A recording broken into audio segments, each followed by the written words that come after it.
DD Tamil நேயர்களுக்கு அன்பு வணக்கம். இன்றைக்கு இந்தியா முழுவதும் ஒரு சிறப்பான ஒரு நாள் கொண்டாடப்பட்டு வருகிறது.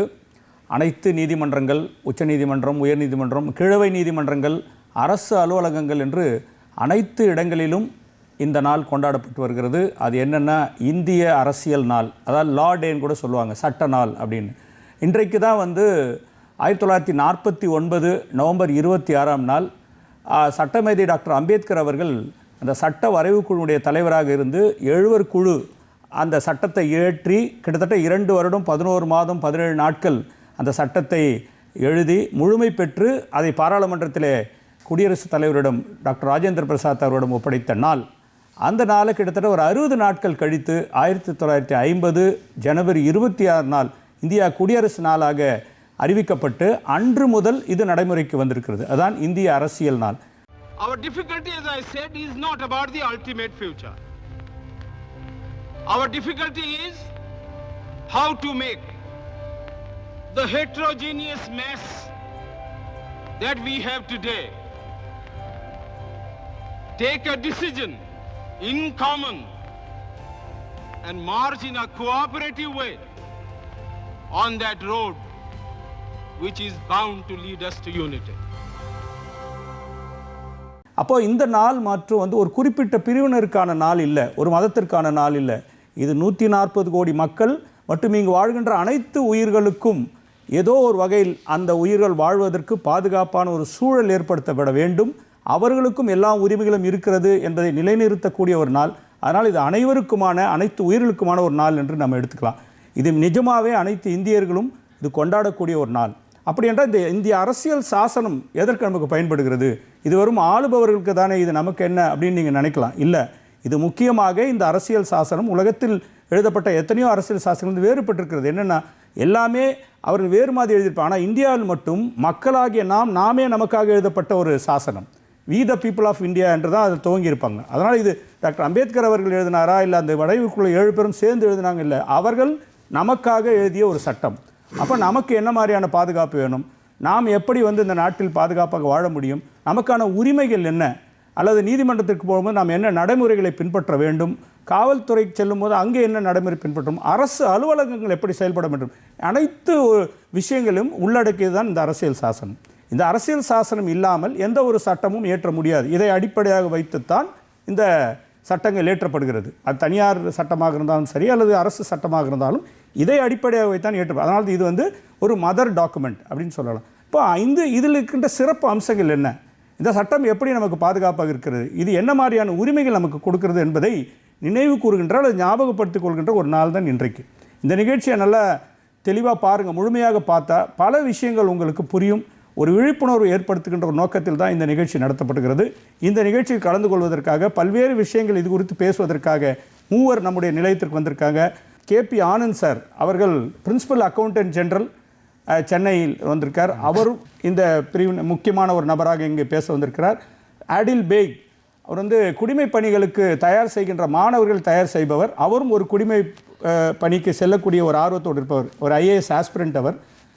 அதுக்கப்புறம் மதனச்சந்திரன், அவர் அட்வொகேட் மற்றும் பேராசிரியர், சட்ட மாணவர்களுக்கு சட்டம் பயிற்றுவிக்கின்ற ஒரு ஆசிரியர்.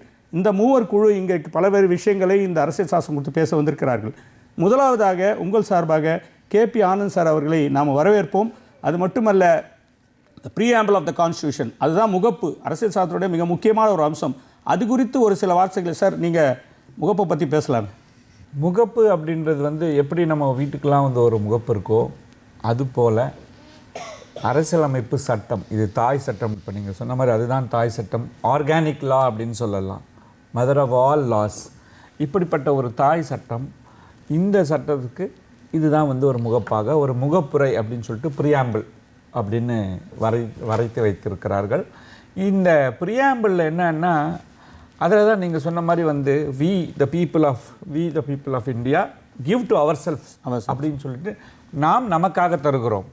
இப்போ இதில் டாக்டர் அம்பேத்கர், அந்த வரைவு குழு, அது போக 6ஆம் தேதி டிசம்பர் என்று நினைக்கிறேன், 6 அல்லது 9 டிசம்பர் 1946 இந்த அந்த குழு அமைக்கப்பட்டு அரசியலமைப்புக்காகவே ஒரு குழு அமைத்து அந்த குழு வந்து இது எல்லாத்தையும் வந்து இந்த 11 வருடங்களாக அதெல்லாம் வந்து பார்த்துட்டு இருக்கும்போது ஒவ்வொரு சரத்துக்கும் வந்து ஒரு பெரிய கலந்தாய்வு, ஒரு பெரிய டிஸ்கஷன். இப்படி வைக்கலாமா, இல்லை ஒருத்தர் இந்த மாதிரி வைக்கலான்னு வர, இன்னொருத்தர் வந்து இல்லை இப்படி வேணான்னுவாங்க.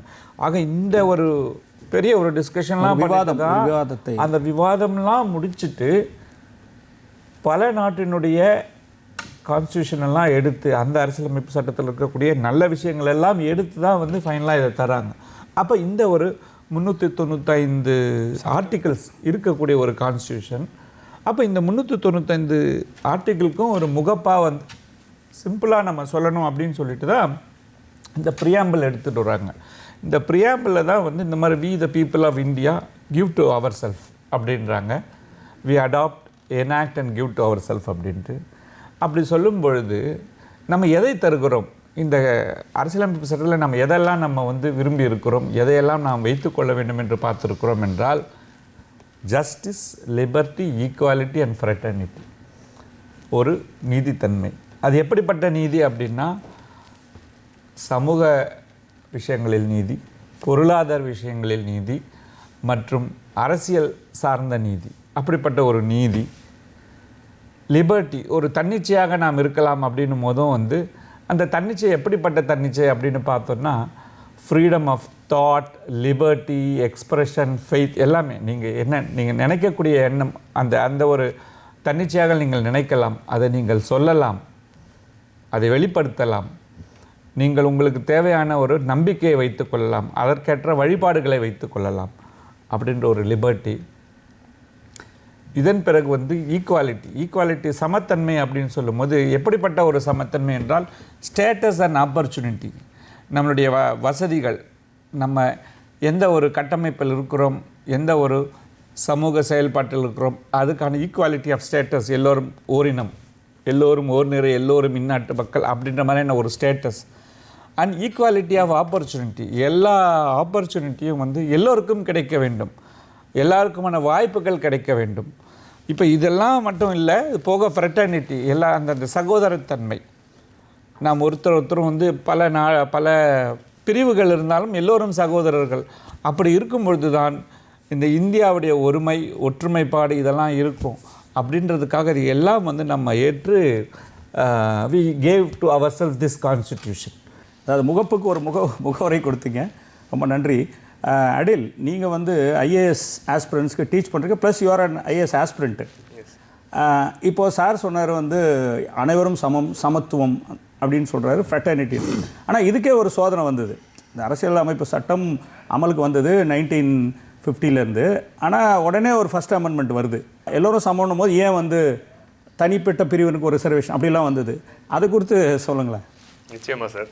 அனைவருக்கும் வணக்கம். டிடி தமிழ் நேயர்கள் எல்லாருக்கும் இந்த அரசியல் சாசன தினத்தன்று உங்களை சந்திக்கிறதுல ரொம்ப மகிழ்ச்சி. ஸோ சார் வந்து ஃபர்ஸ்ட் அமெண்ட்மெண்ட் பற்றி கேட்டிருந்தீங்க. அதாவது ஃபர்ஸ்ட் அது சம்பகம் துரைராஜன் கேஸ் சார். சம்பகம் துரைராஜன் கேஸில் வந்து அதாவது நம்ம வந்து கான்ஸ்டியூஷனில் ஆர்டிக்கல் 14, 15, 16 வந்து ரைட் டு ஈக்குவாலிட்டி, அனைவரும் சமம்னு சொல்கிறோம், ஈக்குவல் ப்ரொடெக்ஷன் ஆஃப் லா, அதாவது ஈக்விட்டி அப்படிங்கிற பிரின்சிபல் வச்சுருக்கோம். இதை பேஸ் பண்ணி நம்ம ரிசர்வேஷன்ஸ் கொண்டு வரோம் ஆர்டிகல் 15, 16. ஸோ இப்போ ரிசர்வேஷன் கொண்டு வந்து இந்த பிற்படுத்தப்பட்ட மக்களுக்கு நம்ம இடஒதுக்கீடு கொடுக்குறப்போ அது ரைட் டு ஈக்குவாலிட்டியை பிரேக் பண்ணுது அப்படின்னு சொல்லி தான் சம்பகம் துரைராஜன் கேஸை ஃபைல் பண்ணுறாங்க. ஸோ அந்த கேஸ் ஃபைல் பண்ணி அதோட ஜட்ஜ்மெண்ட் வரும்போது அப்போ என்ன சொல்லிடுறாங்கன்னா, reservations is not right as per the right to equality அப்படின்னு சொன்ன உடனே தான் ஈக்விட்டி பிரின்சிபலை பேஸ் பண்ணி ஆர்டிகல் 15 அமெண்ட் பண்ணுறாங்க.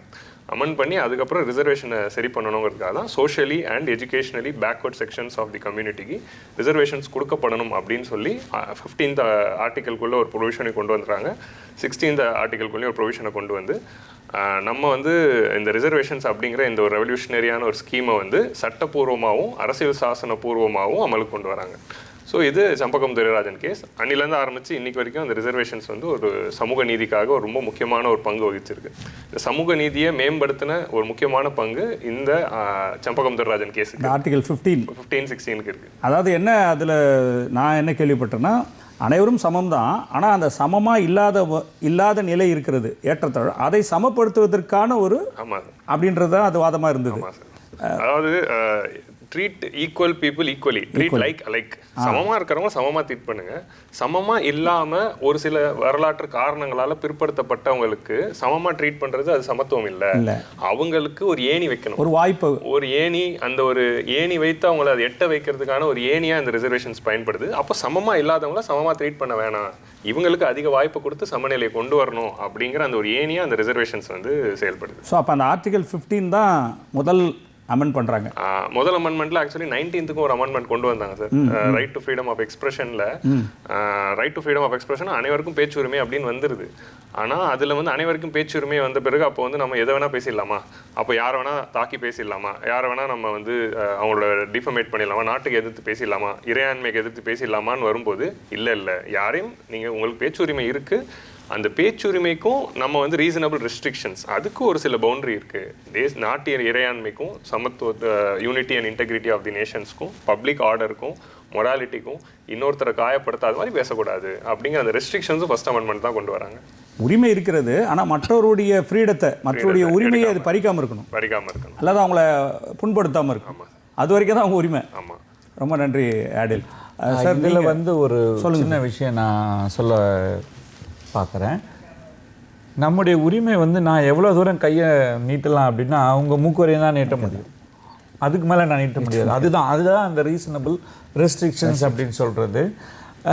இந்த ஈக்குவல் ட்ரீட்மெண்ட் அப்படின்னு சொல்லும் போது கூட நீங்கள் அகைன் இப்போ இந்த ப்ரியாம்பிள்ன்ற முகப்புரை வந்து நீங்கள் எல்லா சரத்தோடையும் லிங்க் பண்ணிக்கலாம். இந்த பக்கம் வந்து ஃபண்டமெண்டல் ரைட்ஸ் அடிப்படை உரிமைகளோட லிங்க் பண்ணிக்கலாம், டைரக்டிவ் பிரின்சிபல்ஸ் வழிகாட்டு நெறிமுறைகளை வச்சு லிங்க் பண்ணிக்கலாம், ஃபண்டமெண்டல் டியூட்டிஸோட லிங்க் பண்ணிக்கலாம். இந்த மாதிரி எல்லாத்தையும் லிங்க் பண்ணக்கூடிய ஒரு விஷயமா இந்த ப்ரியாம்பிள் இருக்குங்க. இப்போ பேக் சொன்னார் இந்த மாதிரி வந்து நம்ம வந்து ஈக்குவல் ப்ரொடெக்ஷன் அப்படின்னு சொன்னார். அந்த ஈக்குவல் ப்ரொடெக்ஷன் கூட எப்படின்னா ஈக்குவல், எல்லாரும் ஈக்குவல், அதுக்குள்ளே நான் வந்து 2-3 கிளாஸஸ் அவங்களுடைய ஸ்டேட்டஸ், இங்கே தான் நம்ம வந்து ஸ்டேட்டஸ் அந்த நிலைப்பாடு, அந்த நிலை எந்த ஸ்டேட்டஸில் இருக்கிறாங்க. அப்போ இவங்களுக்கு வசதி வாய்ப்புகள் வேண்டும் என்பதற்காக இவர்களை மேலே ஏற்றணும். அண்ட் இந்த குரூப்புக்குள்ளே ஈக்குவாலிட்டி ஃபுல்லாக இருக்கணும். இதுக்குள்ளே வந்து இந்த குரூப்புக்குள்ளே வந்து நீங்கள் வந்து ஈக்குவலாக ட்ரீட் பண்ணணும். இதை தான் வந்து நம்ம வந்து இங்கே ப்ரியாம்பிளில் பார்க்குறோம். அதனுடைய விளக்கத்தை வந்து நம்ம வந்து ஃபண்டமெண்டல் ரைட்ஸில் பார்க்குறோம். ரொம்ப அழகாக நுணுக்கமாக அது வைக்கப்பட்டிருக்கிறது இந்த அரசியல் சாசனத்தில். அதாவது எங்கேயுமே தவறு நடந்துடக்கூடாது அப்படின்றதுக்காக. நெக்ஸ்ட்டு நம்ம வழக்கறிஞர் உதவி பேராசிரியர் சட்டத்துறையில் இருக்கிற நீங்கள் பல வழக்குகள் நீதிமன்றத்துக்கு போகிறீங்க. இப்போ பெரும்பாலும் இன்றைக்கு நடைமுறையில் நம்ம பார்க்குறது வந்து ஒரு காவல் நிலையத்துக்கு போகிறோம், ஆனால் அங்கே எஃப்ஐஆர் பதிவு பண்ணலை, சரியான முறையில் எங்களை ட்ரீட் பண்ணலன்னா உடனே நீதிபதிக்கிட்ட கொண்டு போகிறாங்க, அங்கே வாரண்ட் பண்ணுறாங்க, இல்லை ரிமாண்ட் பண்ணுறாங்க வச்சுங்களேன். இதில் பல நடைமுறை சிக்கல்கள் இருக்குது, ஏற்றுக்கொள்ள முடியாத சில நிகழ்வுகள் நடக்குதா இன்றைக்கி நாம் இந்தியா முழுவதும் பார்க்குறோம். இது இங்கே மாத்திரம் இல்லை. இப்போது அரசியல் சாசனம் வந்து எப்படிப்பட்ட ஒரு உரிமை, அவன் கைதியாக இருந்தாலும் அல்லது குற்றவாளியாக இன்னும் நிரூபிக்கப்படலை, குற்றவாளின்னு குற்றம் சாட்டப்பட்டிருக்கிறார், அவரை வந்து ஒரு கைது செய்யும் பொழுது என்ன செய்யணும் சார்? அனைவருக்கும் வணக்கம். அனைவருக்கும் இந்திய அரசியலமைப்பு தின வாழ்த்துக்கள். சார், இப்போ முன்னுரையெல்லாம் நம்ம சார் டிஸ்கஸ் பண்ணியிருந்தாங்க. Preamble is the basic to all the articles in our constitution. நீங்கள் கேட்ட கேள்வி வந்து பொதுமக்களுக்கு இப்போ நல்ல அவங்களுக்கு அவேர்னஸ் எழுப்பப்படுறக்கூடிய கேள்வி இது. இப்போ நீங்கள் பார்த்தீங்கன்னா சில பேர் போலீஸ் ஸ்டேஷன் கிட்ட போய் கம்ப்ளைண்ட் கொடுக்கறதுக்கே வந்து பயப்படுவாங்க, தயங்குவாங்க. ஐயோ நம்ம போய் போலீஸ் ஸ்டேஷன் போனோமான்ட்டு பார்ப்பாங்க. அந்த ஒரு தயக்கம், அந்த ஒரு பயம், அது எல்லார்கிட்டையும் இருக்கிறது இப்போ ஒரு சர்வ சாதாரணமாக ஆயிடுச்சு. இப்போ பார்த்தீங்கன்னா இப்போ போலீஸ் ஸ்டேஷனில் வந்து நம்ம போய் கம்ப்ளைண்ட்டுன்னு கொடுக்கக்கூடாது. That is not complaint, that is only an information. ஓகேங்களா? இப்போ நீங்கள் கேள்வி கேட்கும்போதே சொன்னீங்க, இப்போ வந்து ஒரு காவல் அலுவலர் அவரோட நிலைப்பாட்டிலேருந்து செய்ய தவறிட்டார்னா யார்கிட்ட போகலான்னா தென் ஒன்லி மேஜிஸ்ட்ரேட். இப்போ கம்ப்ளைண்ட்டுன்ற ஒரு வார்த்தை வந்து நம்ம மேஜிஸ்ட்ரேட் கிட்ட கொடுக்கணும், அதுதான் வந்து கம்ப்ளைண்ட். போலீஸ் ஸ்டேஷனில் கொடுக்கறதுக்கு பேர் இன்ஃபர்மேஷன், வெறும் தகவல் மட்டும்தான். அதுதான் சிஆர்பிசியில் பிரிவு 2D அதில் வந்து புகார் குறிப்பிட்டிருக்காங்க. Any allegation made before the magistrate is called complaint. இது வந்து ஒரு basic thing we have to understand. இப்போ வந்து பார்த்தீங்கன்னாங்க சார், எஃப்ஐஆர்ன்ற ஒரு கான்செப்ட் வந்து எந்த ஒரு சம்பவம் நடக்கலாம், அதில் வந்து ஃபஸ்ட்டு இன்ஃபர்மேஷன் ரிப்போர்ட், அதுதான் ஃபுல் ஃபார்ம் ஃபார் எஃப்ஐஆர். அது எதுக்கு பதிவுப்படுவாங்கன்னா அதோட இன்ஃபர்மேஷன், அதோட என்ன நடந்தது, எல்லா டீட்டெயில்ஸுமே வந்து எஃப்ஐஆரில் போட்டுருவாங்க. இப்போ வந்து நம்மளுக்கு தெரியும் புதுசாக 3 குற்றவியல் சட்டங்கள் கொண்டு வந்தாங்க. பாரதிய நியாய சன்ஹிதா, பாரதிய நாகரிக் சுரக்ஷா சன்ஹிதா, பாரதிய சாக்ஷ்ய அதிநியம் 2023. இதுதான் வந்து 3 new criminal laws had been reformed in our country. இதில் பார்த்தீங்கன்னா சார் கான்செப்ட் ஆஃப் 0 எஃப்ஐஆர்ன்ட்டு இப்போ புது லால கொண்டு வந்திருக்காங்க. Concept of 0 FIR. அதில் பார்த்தீங்கன்னா அந்த ஒரு எல்லை வரம்புன்னு சொல்லுவாங்க இல்லைங்களா. இப்போ நம்ம சென்னையில் இருக்கோம், சென்னையில் ஒரு சம்பவம் வந்துன்னா இப்போ சென்னை போலீஸ் ஸ்டேஷன்லேயும் நம்ம போய் வந்து தகவல் கொடுக்க தேவையில்லை. இப்போ யார் வேணாலும் எங்கேருந்து வேணாலும் புகார் கொடுக்கலான்றது சட்டம் ஆயிடுச்சு. அதுதான் வந்து 0 FIR. Jurisdiction is not mandatory. இப்போ பார்த்தீங்கன்னாங்க சார் நம்ம சிஆர்பிசியில் தான் வந்து ஒரு போலீஸுக்கும் மக்களுக்கும் உள்ள ஒரு ரிலேஷனை சொல்லியிருக்காங்க. நம்மளுக்கு தெரியும் இந்திய அரசியலமைப்பு சட்டம் தான் எல்லா சட்டத்துக்குமே வந்து முதன்மையானது, எல்லா சட்டத்துக்குமே வந்து தலைமை ஏற்கக்கூடியது. பட் நம்ம கிரிமினல் லாஸ்லாம் வந்து எதுக்கு கீழே வருதுன்னா கான்ஸ்டியூஷனல் லா கீழே தான் வருது. இப்போ கிரிமினல் லாலே எதனா ஒரு பிரச்சனை, எனக்கு வந்து உரிய நிவாரணம் கிடைக்கல, எனக்கு வந்து சரியான தகவல் வரலைன்னா நம்ம எந்த சட்டம் நம்மளை காப்பாற்றக்கூடிய சட்டம் பார்த்திங்கன்னா இந்திய அரசியலமைப்பு சட்டம் 1950 மட்டும்தான். போலீஸ் ஸ்டேஷன் போகிறோம், நான் கொடுத்த இன்ஃபர்மேஷனை அவங்க வாங்கலை, தென் எங்கே போகலாம்? அதே சிஆர்பிசி 1974 சொல்லியிருக்காங்க அடுத்த லெவல் எஸ்பி ஆஃபீஸ்க்கு போய் அவங்கக்கிட்ட இந்த மாதிரி கொடுங்க, இல்லை போஸ்ட் சென்ட் பண்ணுங்கன்றது தான் சட்டம். அதுதான் வந்து லா. அது ஒரு பிரிவு. ரெண்டாவது வந்து இப்போ பார்த்தீங்கன்னா எல்லாமே வந்து எலக்ட்ரானிக் மோட் ஆகிடுச்சிங்க சார். இப்போலாம் வந்து நம்ம போய் போலீஸ் ஸ்டேஷனுக்கு போயிட்டு ஒரு பேப்பர் பண்ண எடுத்துக்கிட்டு எல்லா விபரமும் எழுதிட்டு வரலாம் தேவையில்லை. இப்போ எல்லாருக்கிட்டையுமே வந்து ஒரு ஸ்மார்ட் ஃபோன் இருக்குது, எல்லார் வீட்லேயுமே வந்து ஒரு டெஸ்க்டாப் இருக்குது, இன்டர்நெட் வந்து இல்லாத நபரே இருக்க முடியாது. சிஸ்டம் அந்த மாதிரி தான் போயிட்டுருக்கு, டிஜிட்டல் இந்தியா அந்த மாதிரி தான் எவால்வ் ஆகிட்டுருக்கு. அதில் பார்த்தீங்கன்னா இப்போ நம்ம வீட்டில் உக்காந்தபடியே நம்ம வந்து எந்த புகார் வேணாலும் கொடுத்துடலாம், எந்த இன்ஃபர்மேஷன் வேணாலும் கொடுத்துடலாம். இப்போ பார்த்தீங்கன்னா வித்தின் 24 hours வந்து அவங்க வந்து ரெஸ்பாண்ட் பண்ணுறாங்க. அவங்களே வந்து கண்ட்ரோல் ரூம்லேருந்து ஃபோன் பண்ணி என்ன புகார், என்ன உங்களுக்கு வேணும்ன்ட்டு அவங்களே கைட் பண்ணுறாங்க. சிஸ்டம் வந்து எல்லாமே ரீஃபார்ம் ஆகிட்டுருக்கு. ஸோ தட் இப்போ சட்டம் பார்த்திங்கன்னா எல்லாருக்குமே வந்து நம்ம வீடு வரைக்கும் வந்துடுச்சு. இப்போ நம்ம வந்து அவங்கள தேடி போனது போயிட்டு அவங்க நம்மளை தேடி வந்துட்டாங்க. எல்லாமே வந்து சிஸ்டம் ஜெனரேட் ஆகிட்டுருக்கு. ஆனால் இன்றைக்கி எனக்கு தெரிஞ்ச ஒரு 80% பீப்புள் இன்னும் போலீஸ் ஸ்டேஷனுக்கு தான் போயிட்டுருக்காங்க. நம்மளை மாதிரி படித்தவர்கள் அல்லது அந்த சிஸ்டம் ஆப்ரேட் பண்ண தெரிஞ்சவங்க, நெட்டு போய் ஒர்க் பண்ண தெரிஞ்சவங்க தான் பண்ணுறோம். ஆனால் இது பண்ணலாமா, அது போய் சேருமான்ற ஒரு டவுட்டும் இருக்குது மக்களுக்குள்ளே. அப்போ நேரடியாக ஒரு வெள்ளை பேப்பரில் போய் எழுதி கொடுத்தா தான் அவங்களுக்கு ஒரு திருப்தி இருக்குது. ஆனால் கொடுக்குற இடத்துல அந்த காவல் நிலைய அதிகாரி அவரை வாங்கலை இல்லை வாங்க மறுக்கிறாருன்னா நீங்கள் சொன்ன மாதிரி எஸ்பி கிட்ட போய் கம்ப்ளைண்ட் பண்ணுறீங்க ஆர்டிக்கல். ஆனால் இது தெரியுமா மக்களுக்கு?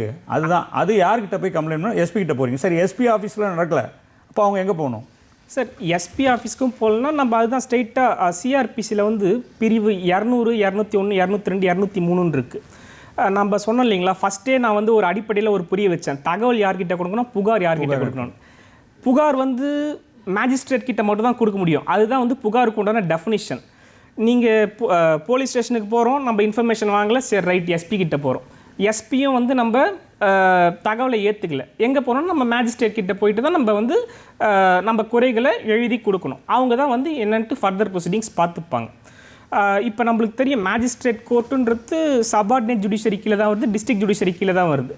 எந்த ஒரு ஏரியாவாக இருந்தாலும் நம்ம வந்து ஈஸியாக மேஜிஸ்ட்ரேட் கோர்ட்டை நம்ம அப்ரோச் பண்ணலாம். இப்போ ஒரு மாவட்டத்துக்கு ஒரு டிஸ்ட்ரிக்ட் ஜுடிஷியரி இருக்குது, ஸ்டேட்டுன்னு பார்த்தோன்னா ஹை கோர்ட்ஸ் இருக்குது, இந்தியான்னு பார்த்தோன்னா சுப்ரீம் கோர்ட் இருக்குது, அதில் சிஜே கோர்ட்லாம் இருக்குது. பட் நம்ம மேஜிஸ்ட்ரேட்டை வந்து ஈஸியாக அப்ரோச்சபிள் பண்ணலாம். அதுதான் லா, அதுதான் பேசிக் நீட். அதாவது சாதாரண மக்கள் கூட அப்ரோச் பண்ணலாம். இன்னும் சொல்லப்போனால் இப்போ நம்மளுடைய நிகழ்ச்சி இதுவே கூட நீங்கள் பார்த்தீங்கன்னா இந்த ஒரு விழிப்புணர்வை மக்களுக்கு கொண்டு போகணுன்றதுக்காக தான். கண்டிப்பாக. அது மட்டும் இல்லாமல் அரசியலமைப்பு சட்டத்திலே வந்து இன்னொரு சரத்தில் வந்து ஃப்ரீ லீகல் எய்ட், யார்கிட்ட அந்த ஒரு வக்கீலை பார்க்க முடியல அப்படின்றவங்களுக்கு கூட ஃப்ரீ லீகல் எய்டை வந்து ஏற்படுத்தி தர வேண்டிய பொறுப்பு வந்து அரசாங்கம். இல்லை, அதுதான் நான் அடுத்த இது கேட்கலான்னு. அதாவது இப்போ ஒரு குற்றவாளி காவல்துறை தான் அரெஸ்ட் பண்ணுது, கைது பண்ணுறாங்க, குற்றம் சாட்சியங்களை வைத்து கைது பண்ணுறாங்க, கம்ப்ளைண்ட் கொடுக்குறாங்க. யாரோ ஒருத்தர் கம்ப்ளைண்ட்டில் நீங்கள் சொன்ன மாதிரி எஃப்ஐஆர் தகவல் கொடுக்குறாங்க, அது தகவல் உறுதிப்படுத்தி விட்னஸை வச்சு கைது பண்ணுறாங்க. அப்போ போய் மேஜிஸ்ட்ரேட்டை போயிட்டு நிற்க வைக்கிறாங்க இல்லையா? இப்போ இதெல்லாம் நடக்குது, உங்களுக்கு எல்லாமே தெரியுது. ஆனால் அதே அரசாங்கம் அது கைது செய்யப்பட்டவர் இன்னும் குற்றம் நிரூபிக்கப்படவில்லை, நீதிமன்றத்துக்கு முன்னால் தான் அவர் போய் தன்னை நிரூபிக்கணும், காவல்துறையில் நிரூபிக்கணும் அவசியம் கிடையாது. ஆனால் நிறைய பேர் காவல்துறை கைது பண்ணிட்டாங்க, நான் குற்றம் அப்படி கிடையாது. ஆனால் நீதிமன்றத்துக்கு போன பிறகும் அவர்களுக்கு வசதி இல்லை, வாய்ப்பு இல்லைன்னும் போது அதே அரசாங்கம் அவர்களுக்கு ஒரு லீகல் எய்டு, அதாவது அவங்களுக்கு ஒரு வக்கீல் வைக்கணும். ஏன்னா அவர்களுக்கும் அந்த வாய்ப்பு இந்த அரசியல் சாசனம் கொடுக்கப்பட்டிருக்குது. அதாவது பெட்டிஷனரே தான், அந்த போலீஸே தான் அந்த அரசாங்கம், எந்த அரசாங்கம் போலீஸை வச்சுருக்கோ அவங்களே தான் அவங்களுக்கு எய்டும் கொடுக்குறது. இப்போ இதுதான் ஒரு அழகு, இந்த அரசியல் சாசனம் இருக்கிறது வந்து நம்மளுக்கு ஒரு பாதுகாப்பு இல்லைங்களா? அதாவதுங்க சார், இப்போ ஷரத்து 39 கேபிட்டல் ஏ, அதுதான் வந்து ஃப்ரீ லீகல் எய்டுன்னு சொல்லுவாங்க. Equal justice and free legal eight. இப்போ வந்து வசதி இருக்கிறவங்க வந்து வக்கீல் வைப்பாங்க, அவருக்கு ஃபீஸ் கொடுப்பாங்க, அவருக்கு சாதாரணமாக ஆஜராவார். இப்போ பணம் இல்லாதவங்க எங்கே போவாங்க? அவங்களால வக்கீல் வைக்க முடியலன்னா அப்படியே வாழ்க்கை விட்டுலாமான்னா கிடையாது. அதுக்கு தான் வந்து ஃப்ரீ லீகல் எய்டுன்ற ஒரு கான்செப்டே கொண்டு வந்தாங்க அமெண்ட்மெண்ட் மூலயமா. அவங்க வந்து கவர்மெண்ட்டே வந்து இலவசமாக வக்கீல் வச்சு கொடுப்பாங்க. அவங்க குறைகளை கேட்டு அவங்க பக்கம் நியாயம் இருந்ததுன்னா கோர்ட்டு விசாரித்து அவங்களுக்கு கேட்ட நீதியை வந்து நீதிமன்றம் வழங்கும். அது கொண்டு வராங்க. ரெண்டாவது பார்த்தீங்கன்னாங்க சார், இப்போ வந்து ஜுடிஷியரியோட ரோல் வந்து கேசஸ் நிறையா எமர்ஜ் ஆகிட்டே இருக்குது. இப்போ நம்ம ஒரு 2 weeks பிஃபோர் தான் 51st chief justice of India taken as a sworn in Rashtrapati Bhavan, justice Sanjiv Khanna. அவர் ஸ்பீச்சில் என்ன சொல்கிறாரு, 2 வார்த்தை முக்கியமாக கோட் பண்ணுறாரு. ஒன்று வந்து ட்ரையல் ரிஃபார்ம்ஸ். ரெண்டாவது ஒன்று என்ன சொல்கிறாரு, mediation, promote the awareness of mediation. மத்தியஸ்தம்ன்ற ஒரு கான்செப்ட்டுங்க சார். மத்தியஸ்தம்ன்ற ஒரு சட்டம் இப்போ தான் கொண்டு வந்தாங்க பார்லிமெண்ட்டில், மீடியேஷன் ஆக்ட் 2023. பட் இதுக்கு பேரண்ட் லா பார்த்தீங்கன்னா கான்ஸ்டியூஷன் லா தான். இந்த லான்னு மட்டும் இல்லை, இந்தியாவில் இருக்கிற எந்த லா பேரண்ட் லா எதுன்னு கேட்டிங்கனாலும் கான்ஸ்டியூஷன் லா தான். இப்போ சிஜே என்ன சொல்கிறாரு, வழக்கை சீக்கிரமாக முடிங்க, தேங்கி வைக்காதீங்க. அதுதான் ட்ரையல் ரிஃபார்ம்ஸ், விசாரணை, வழக்கு விசாரணை. ட்ரையல்னா வழக்கு விசாரணை, அது சீக்கிரமாக முடிங்க, மீடியேஷன் மூலிமா முடிச்சுக்கோங்க, இல்லைனா வேறு எதனா ஏடிஆர் மெத்தட்ஸ் மூலிமா முடிச்சுக்கோங்க. இப்போ அனதர் சேலஞ்ச் மீடியேஷன் என்னன்னு பார்த்தீங்கன்னா கிரிமினல் மேட்டர்ஸ் எடுக்க முடியாது. அதுதான் லா, அதுதான் சட்டம். அதெல்லாம் அமெண்ட்மெண்ட் கொண்டு வரணும். இப்போ ஒரு சாதாரண ஒரு நபர் வக்கீல் அப்ரோச் பண்ண முடியுமான்னு கேட்டிங்கன்னா முடியாது. பணம் கொடுக்கணும், ஃபீஸ் கொடுக்கணும். அரசே வந்து வக்கீல் வச்சு கொடுக்குறாங்க, எல்லாருக்குமே வச்சு கொடுக்குறாங்க. இப்போ நீங்கள் ஒரு சாதா கோர்ட்டில் போயிட்டு ஒரு டிஸ்ட்ரிக்ட் ஜுடிஷியரில் போய் பாருங்களேன், லீகல் எய்டுன்னு ஒன்று தனியாக வச்சுருப்பாங்க இருக்கு. ஆமாம், இலவச சட்ட உதவி மையம் இருக்கு. இப்போ அதே மாதிரி மத்தியஸ்த மையம்ன்ற ஒரு கான்செப்ட் எமர்ஜ் ஆகிட்டு இருக்கு, வந்துருச்சு. இப்போ நம்ம மெட்ராஸ் ஹைகோர்ட்லேயே பார்த்தீங்கன்னா TNMACCன்னு ஒன்று இருக்குது, தமிழ்நாடு மீடியேஷன் அண்ட் கன்சிலியேஷன் சென்டர்னு ஒன்று இருக்குது. அதே மாதிரி லீகல் சர்வீஸ் அத்தாரிட்டின்னு இருக்குது. இவங்களோட ரோல்லாம் பார்த்தீங்கன்னா மக்களுக்கு வந்து சேவை செய்யணும். என்ன சேவை செய்யணும்? சட்ட உதவி செய்யணும். எப்படி செய்யணும்? இலவசமாக செய்யணும், இல்லை குறைஞ்ச கட்டணத்தில் செய்யணும். அதுதான் அவங்க நோக்கமே. அதுதான் வந்து ஒரு நீதியின் பரிபாலனம். அப்போ தான் வந்து எல்லாருக்குமான நீதி எல்லாருக்குமே கிடைக்கும். இப்போ பார்த்தீங்கன்னாங்க சார், இப்போ நம்ம ஹைகோர்ட்லேயே கூட ஒரு முக்கிய பிரபல ஜட்ஜஸ்லாம் வந்து இந்த மீடியேஷன் கமிட்டியில் இருப்பாங்க. இப்போ உதாரணத்துக்கு justice Bharatha Chakravarthy, justice GK Ilandiraiyan, justice Sivagnanam, justice Anitha Sumanth, இவங்களாம் வந்து Tamil Nadu mediation and conciliation centre, அவங்களாம் ஹைகோர்ட் ஜட்ஜஸ்லாம் மெம்பர். அவங்களாம் வந்து வேரியஸ் ரிஃபார்ம்ஸ் கொண்டு வராங்க, எல்லாருமே நல்லா சிறப்பாக கொண்டுட்டு வர்றாங்க. இப்போ நீங்கள் கேட்ட கேள்வி வந்து எல்லாருக்குமே சட்டம் பொருந்துமான்னு கேட்டிங்கன்னா இன்றைக்கி அந்த நிலைமை வந்துருச்சு. எந்த ஒரு சாமானியனும் சட்டத்தை வந்து ஈஸியாக வந்து அப்ரோச் பண்ணலாம். பணம் இருக்கிறவங்களுக்கு மட்டும்தான் வக்கீல் ஆஜராவாங்க, பணம் இல்லாதவங்க எங்கே போவாங்க, அந்த கான்செப்ட்லாம் கிடையாது. இப்போ சட்டம் அவங்களுக்கு தான் கொண்டு வந்துடுது, ஈக்குவல் ஜஸ்டிஸ் ஃபார் ஆல். தொடர்ந்து பேசுவோம் நீங்கள். ஏன்னா இது தொடர்பான விஷயங்கள் இன்னும் இருக்குது. ஏன்னா நீதிமன்றங்கள் கூடிய அந்த பவர்ஸ் ஜுடிஷியலை பற்றி நம்ம அடுத்து பேசுவோம். சார், இப்போ நீங்கள் உங்ககிட்ட தான் ஆனந்த் சார், நீங்கள் இப்போ ஒரு அரசு உயர் அதிகாரியாக இருக்கீங்க, ரொம்ப உயர்ந்த நிலையில் இருக்கேன், அக்கௌண்டன்ட் ஜென்ரலாக இருக்கீங்க. இப்போ ஒரு அலுவலகம் செயல்படுறதுக்கு சில சட்ட நெறிமுறைகள், நம்ம பைலாஸ்ன்னு சொல்கிறோம், மேனுவல்ன்றோம். ஒரு டிபார்ட்மெண்ட்டுக்கு ஒரு மேனுவல் இருக்குது. இப்போ இந்த அரசியல் சாசனம் அதை அடிப்படையாக வைத்து எப்படி இந்த அலுவலகங்கள் நடக்குது சார்? எப்படி இருக்குது ஒவ்வொரு அலுவலகம், எப்படி நடக்கும்? மத்திய அரசு அலுவலகங்களாக இருக்கட்டும், அல்ல மாநில அரசு அலுவலகங்களாக இருக்கட்டும், எந்த அலுவலகமாக இருந்தாலும் ஒவ்வொரு அலுவலகத்துக்கும் அது எப்படி வந்து நடக்கணும் அப்படின்றதுக்கு ஒரு அமைப்பு இருக்குது, ஒரு வழிமுறைகள் இருக்குது. இந்த வழிமுறைகள்லாம் எங்கேருந்து வருதுன்னு பார்த்தீங்கன்னா, directive principles of state policy அப்படின்னு சொல்லிட்டு ஒன்று கான்ஸ்டியூஷனோட ஒரு அமைப்பு, ஒரு பிரிவு. இந்த டைரக்டிவ் பிரின்சிபல்ஸில் அது கைட்லைன்ஸ், வழிகாட்டும் நெறிமுறைகள், இதுபடி வந்து இந்த நெறிமுறைகள் படி உங்களுடைய கொள்கைகளை வைத்து கொள்ளுங்கள் அப்படின்னு சொல்லிட்டு நம்முடைய அரசியலமைப்பை செய்தவர்கள் நம்முடைய அரசுக்கு வழிமுறைகளை தர்றாங்க. அந்த வழிமுறைகளில் எல்லாமே இருக்குதுங்க.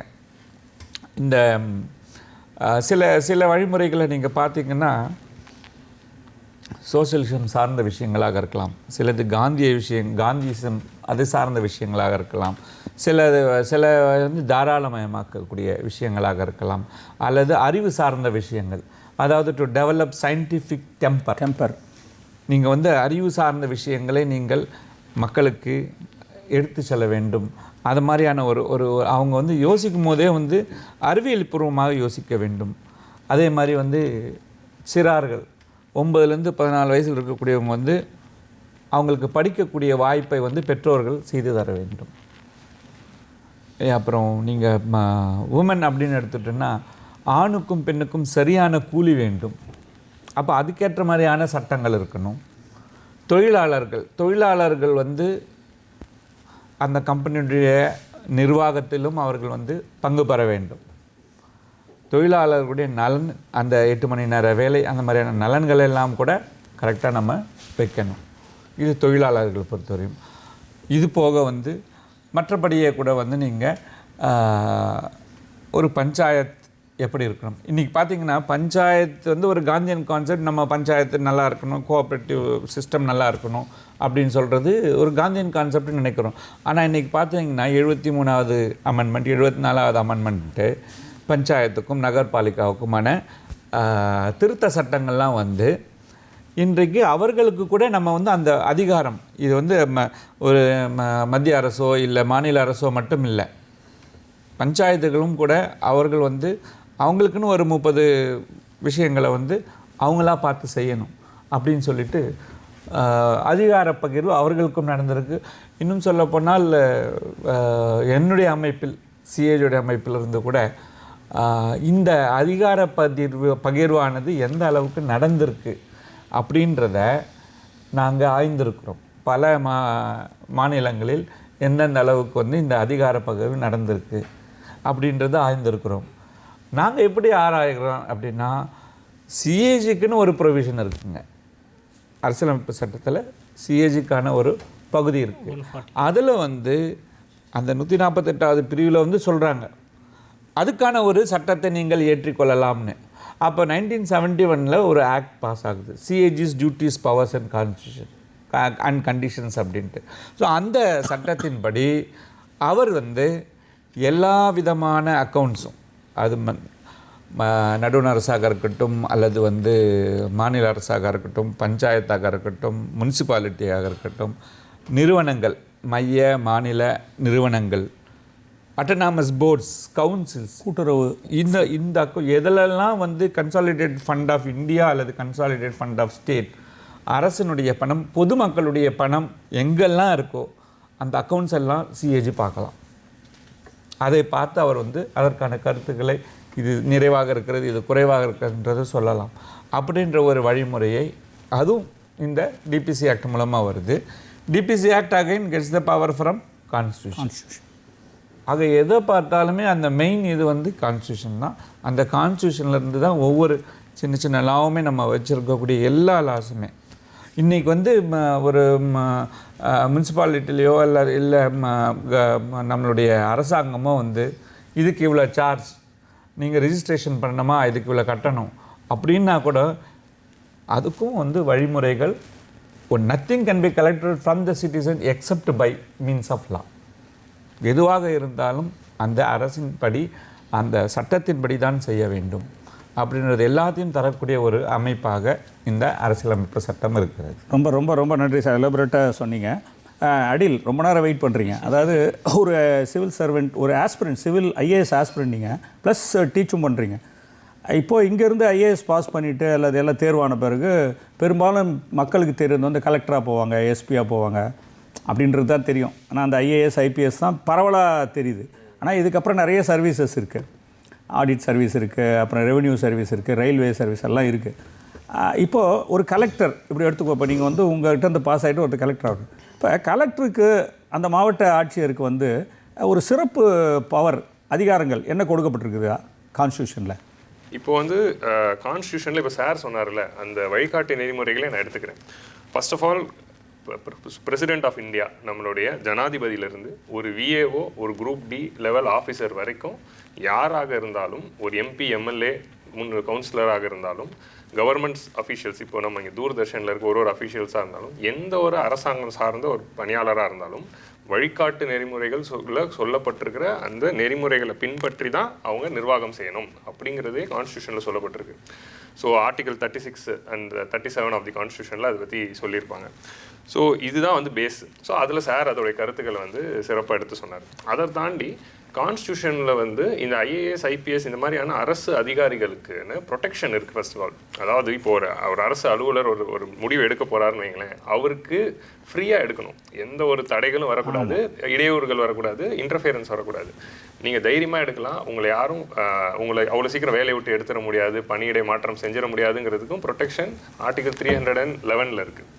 ஸோ ஆர்டிகல் 309 ஆஃப் தி கான்ஸ்டியூஷனில் ஒரு சென்ட்ரல் சர்வீசஸ் ஆஃபீஸருக்கு என்னென்ன பவர்ஸ் கொடுக்கணும், அது யார் கொடுக்கணும், பார்லிமெண்ட் கொடுக்கணும். சென்ட்ரல் சர்வீஸ்னால் பார்லிமெண்ட், ஸ்டேட் சர்வீஸ்னால் ஸ்டேட் லெஜிஸ்லேட்டிவ் அவங்க கொடுக்கணும்னு இருக்குது. 310ல் என்ன இருக்குன்னா, சென்ட்ரல் கவர்மெண்ட் அஃபீஷியல்ஸை நியமனம் செய்கிறது ஜனாதிபதி, ஸ்டேட் கவர்மெண்ட் அஃபீஷியல்ஸை நியமனம் செய்கிறது கவர்னர். ஸோ அவங்க தான் அவங்கள வேலையை விட்டு தூக்க முடியும் அப்படிங்கிற பவர் இருக்குது. அதுக்கு கீழே யாருமே அவங்கள வந்து இப்போ வேலையை விட்டு எடுக்க முடியாதுங்கிற அந்த ப்ரொடெக்ஷன் கொடுத்தது தான் இந்த அதிகாரிகள் எல்லாருக்கும் இண்டிபெண்ட்டாக செயல்பட காரணமாக இருக்குது. அதே மாதிரி ஒரு அதிகாரி மேலே ஒரு நடவடிக்கை எடுக்கிறப்போ அந்த அதிகாரியிடம் நம்ம வந்து அந்த அதிகாரிகிட்ட should give chance to hear from that person. அவங்கக்கிட்ட அவங்க தரப்பு வாதத்தை சொல்லிவிட்டு அவர் ஏன் அது பண்ணார் அப்படின்னு கேட்டுட்டு தான் நடவடிக்கை எடுக்கணும். அப்படிங்கிறது மற்ற எல்லா டிபார்ட்மெண்ட்ஸ்க்கும் சட்டத்தில் இருக்கலாம், பட் இந்த சிவில் சர்வெண்ட்ஸ், அதாவது குடிமை பணியில் இருக்கிறவங்களுக்கு கான்ஸ்டியூஷன்லேயே இருக்குது, 311லேயே இருக்குது, அவங்கள்ட்ட கேட்டுட்டு தான் நடவடிக்கை எடுக்கணும். ஸோ அந்த மாதிரி கான்ஸ்டியூஷனல் ப்ரொடெக்ட் பண்ணப்பட்ட ஒரு குரூப் தான் இந்த சிவில் சர்வீஸ். ஒரு மினிஸ்டரோ சீஃப் மினிஸ்டரோ உடனே எடுத்துட முடியாது, அவங்களுக்கு இந்த ப்ரொடெக்ஷன் இருக்குது. ஸோ அவங்களை வந்து டெம்பரரியாக ஹோல்டு தான் பண்ண முடியுமே தவிர வேறு எதுவுமே வித்தவுட் போர்ட்ஃபோலியோ வித்தவுட் அந்த மாதிரி தான் வைக்க முடியுமே தவிர ஆக்ஷன்ஸ் எடுக்க முடியாது. ஸோ இது ஒன்று கான்ஸ்டியூஷன்லேயே ப்ரொடெக்ஷன் கொடுத்துருக்கு. இதை தாண்டி இப்போது என்னென்ன பவர்ஸ் இருக்குன்னு கேட்டிங்க. இப்போ வந்து நீங்கள் இதுக்கு ஃபண்டமெண்டல் ரைட்ஸ் வரணும், அடிப்படை உரிமைகளுக்கு. அடிப்படை உரிமைகள் ஏன் வந்துச்சு அப்படிங்கிற அந்த சித்தாந்தத்தை யோசிச்சு பார்த்தீங்கன்னா, ஒரு அரசு அப்படின்னா அனைத்து அதிகாரங்களும் பெற்ற ஒரு அரசாக இருக்குது. அந்த அதிகாரத்துக்கெல்லாம் ஒரு கேடயமாக இருக்கிற அந்த ஒரு ரெஸ்ட்ரிக்ஷன், ஸோ அந்த ரெஸ்ட்ரிக்ஷன் தான் அடிப்படை உரிமைகள். ஸோ ஒரு அரசோட அதிகாரம் எவ்வளோ நீளத்துக்கு இருக்குது, ஸோ இது தாண்டி வரக்கூடாது. இந்த ஃபண்டமெண்டல் ரைட்ஸ் தான் சிட்டிசன்ஸ்க்கான ஒரு கேடயம், உங்களோட ரெஸ்ட்ரிக்ஷன் அதுதான் கடிவாளம். ஸோ அப்படி டைரனி ஆஃப் தி கவர்மெண்ட்டை ரெஸ்ட்ரிக்ட் பண்ணுற ஒரு மீன்ஸ் தான் வந்து ஃபண்டமெண்டல் ரைட்ஸ். ஆனால் அந்த ஃபண்டமெண்டல் ரைட்ஸே வந்து இட்ஸ் நாட் அப்சல்யூட்னுவாங்க. உங்களுக்கு கொடுக்கப்பட்ட உரிமைகள் உங்களுக்கு எல்லாமே இல்லை. ஸோ சார் ஆல்ரெடி சொன்னார் நம்ம எவ்வளோ தூரம் கையை நீட்ட முடியும் அப்படின்னு. ஸோ அதில் பார்த்தீங்கன்னா இந்த ஆர்டிகல் 19ல் வந்து ஒரு சில ப்ரொவிஷன்ஸ் இருக்கும். என்ன ப்ரொவிஷன்ஸ் அப்படின்னா, இப்போ வந்து இப்போ நம்ம ஆர்டிகல் 19ல் வந்து சுதந்திரத்திற்கான உரிமை இருக்குது. யார் வேணால் சுதந்திரமாக பேசலாம், ஒன்று கூடலாம், அவங்க ஒரு இயக்கத்தை அமைப்ப ஆரம்பிக்கலாம், எந்த ஒரு ஆக்குபேஷன் வேணாலும் செய்யலாம், இந்தியாவில் எங்கே வேணால் போய் குடிபெயரலாம். ஸோ இதெல்லாம் சொல்கிறது தான் ஆர்டிகல் 19. இது எல்லாமே அப்சல்யூட் இல்லை, இது எல்லாத்துக்கும் ரெஸ்ட்ரிக்ஷன்ஸ் இருக்குது. அந்த ரெஸ்ட்ரிக்ஷன்ஸ் என்ன அப்படின்னா பப்ளிக் ஆர்டர் அப்படின்னு ஒன்று வரும். ஸோ சட்ட ஒழுங்கு, சட்ட சீர்திருத்தம், இந்த சட்டம் ஒழுங்கு தவறும் பொழுது அதை நீங்கள் பிரேக் செய்யலாம். இப்போ ஒருத்தருக்கு வந்து பேச்சுரிமையோட வரம்பு எது வரைக்கும் இருக்குது, சட்ட ஒழுங்கை மீறி ஏதாவது ஒன்று நடக்குதுன்னா அதை தடுக்கலாம். இப்போ வந்து யார் வேணால் எங்கே வேணால் கூடலாம் அப்படின்னு இருக்கு, 5 பேர் எங்கே வேணால் கூடலாம். இல்லை சட்ட ஒழுங்கு நிலை சரியில்லைன்னா கலெக்டர் நினைச்சா 144 போட்டு அவங்கள கூடுறது நிறுத்தலாம். யார் வேணால் எந்த இயக்கத்தையும் ஆரம்பிக்கலாம் அப்படின்னா, நாட்டின் இறையாண்மைக்கு அகெயின்ஸ்டான கொள்கைகளை வச்சு ஒரு இயக்கத்தை ஆரம்பிக்கிறீங்கன்னா அதை தடுக்கலாம். ஸோ கான்ஸ்டியூஷன் தான் நீங்கள் எந்த இயக்கத்தை வேணால் ஆரம்பிக்கலாம்னு கொடுக்குது. அதே கான்ஸ்டியூஷன் தான் அந்த இயக்கம் தேசிய ஒற்றுமைக்கும் தேசிய இறையாண்மைக்கும் அகெயின்ஸ்டாக இருந்தால் அதை தடுக்கலாம் அப்படிங்கிறதும் கொடுக்குது. இது அரசு அதிகாரிகளுக்கு தான் கொடுக்குது. ஸோ ஒரு அரசு அதிகாரி நினைச்சா எந்த இயக்கத்தை வேணாலும் தடை செய்யலாம், அது நாட்டுக்கு இறையாண்மைக்கு பங்கமாக இருந்தால் பண்ணலாம். ஸோ இந்த மாதிரி எந்த ஒரு ஆக்குபேஷன் வேணாலும் பண்ணலாம், ஆனால் சட்டவிரோத நடவடிக்கைகள் ஈடுபடக்கூடாது. ஆர்டிகல் 19 சேஸ் நீங்கள் எந்த வேலை வேணால் பார்க்கலாம். ஆனால் அதே ஆர்டிகல் 19 சொல்லுது அரசாங்கம் விதித்த அந்த ரெஸ்ட்ரிக்ஷன்ஸ்குள்ளே தான் நீங்கள் வந்து பண்ணணும். அதை யார் கிரவுண்டில் இம்ப்ளிமெண்ட் பண்ண போகிறான்னா இந்த ஐஏஎஸ்லேருந்து விஏஓ வரைக்கும் கொடுக்கக்கூடிய இந்த ஹைரார்கி தான். ஸோ இவங்களுக்கான பவர் வந்து என்னங்கிறது கான்ஸ்டியூஷனில் இருக்குது, எது வரைக்கும் போகலாங்கிறது இருக்குது. அது மேலாப்பாக கொடுத்துருக்காங்க. அதை பற்றி டீட்டெயில்டாக அந்த பார்லிமெண்ட்டோ லெஜிஸ்லேச்சரோ ஒரு ஆக்ட் போட்டோ, இப்போ சார் சொன்னார் காம்ப்ட்ரோலர் அண்ட் ஆடிட்டர் ஜெனரலுக்கு ஆக்ட் வந்துச்சு. ஸோ அந்த மாதிரி ஒரு ஆக்ட் போட்டு உள்ளுக்குள்ளே போய்க்கலாம். இதை தாண்டி இன்னும் ஒரு முக்கியமான விஷயம், சிவில் சர்வன்ஸ் எல்லாருக்கும் ஒரு கான்டாக்ட் ரூல்ஸ்னு ஒன்று இருக்குது. சிவில் சர்வீசஸ் கான்டாக்ட் ரூல்ஸ், அவருடைய எப்படி வந்து அவர் நடந்துக்கணும், ஒரு அஃபிஷியலாக என்னென்னலாம் பண்ணலாம் என்னென்னலாம் பண்ணக்கூடாது அப்படிங்கிற கான்டாக்ட் ரூல்ஸ் இருக்குது. அந்த ரூல்ஸை மீறுறப்போயும் அந்த அஃபிஷியலுக்கு எப்படி 311 ப்ரொடெக்ஷன் கொடுத்துருக்காங்களோ இந்த கான்டாக்டை மீறினா அவர் மேலே நடவடிக்கை எடுக்கலாங்கிறதும் இருக்குது. ஸோ இந்த மாதிரி வந்து அனைத்துக்கான அதான் ரெண்டு பக்கமும் இருக்குது. ரெண்டு பக்கமும் இருக்குது. அது எல்லாத்துக்கான ஆரிஜின் வந்து தாய் சட்டமான கான்ஸ்டியூஷன். ரொம்ப ரொம்ப அருமையாக சொன்னீங்க. இப்போ இந்த அரசியல் சாசனத்தில் நம்மளை பார்க்கும்போது இப்போ ஆர்டிகல் 32 அது சுப்ரீம் கோர்ட்டுக்கான ஒரு அவங்க ஜூரிஸ்டிக்ஷன், அவங்களோட பவர்ஸு. அதே ஈக்குவலாக 226 ஹைகோர்ட்ஸ்க்கு, மாநில உயர்நீதிமன்றங்களுக்கு கொடுத்துருக்காங்க. ஆனால் இதை நம்ம மேலோட்டமாக படிக்கும்போது பார்த்திங்கன்னா உயர்நீதிமன்றங்களுடைய அந்த ஜூரிஸ்டிக்ஷன் பெருசாகவும் அதிகாரம் அதிகமாக இருக்கிற மாதிரி ஒரு இதுவாக நம்மளுக்கு தோணுது. அது உண்மைதானா? உச்சநீதிமன்றத்தோட தான் இவங்களுக்கு அதிகமான பவர்ஸ் இருக்கா? நம்ம இந்தியாவில் வந்து 25 உயர்நீதிமன்றங்கள் இருக்குது. ஆனால் ஒரே ஒரு உச்சநீதிமன்றம் தான் இருக்குது. ஓகேங்களா? தமிழ்நாட்டை பொறுத்த வரைக்கும் பார்த்தீங்கன்னா ஒரு ஹைகோர்ட் இருக்குது, ஒரு பெஞ்சு மதுரையில். ஓகேங்களா? இப்போ பார்த்தீங்கன்னாங்க சார், நீங்கள் சொன்ன மாதிரி ஆர்டிகல் 226 அதில் வந்து 5 வகையான ரிட்டு போடலாம். நீதி பேராணைன்னு சொல்லுவாங்க தமிழில். 5 வகையான ரிட்டு போடலாம். உதாரணத்துக்கு habeas corpus, mandamus, prohibition, quo warranto, செர்ஷோரரி. இது வந்து 5 டைப்ஸ் ஆஃப் ரிட்ஸ்ன்னு சொல்லுவாங்க.